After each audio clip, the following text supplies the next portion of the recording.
سجدہ سہو کس وقت ہم پر واجب ہوتا ہے؟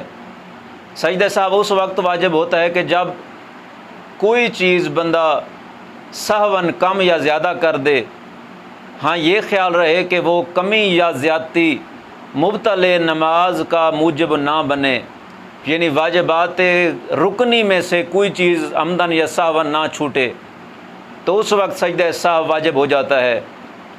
تو اس کا طریقہ کار یہ ہے کہ نیت پہلے کریں گے، بیٹھے ہوئے نیت کریں گے کہ فلاں بھولی ہوئی چیز کے لیے 2 سجدہ سہو کرتا ہوں۔ واجب قربتاً اللہ کہیں آپ کی مرضی ہے، قربتاً اللہ کہیں آپ کی مرضی ہے۔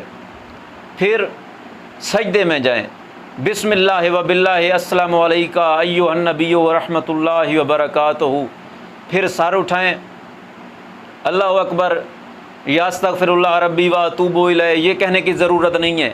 پھر دوبارہ سجدے میں جائیں کیونکہ 2 سجدے سہو ہے۔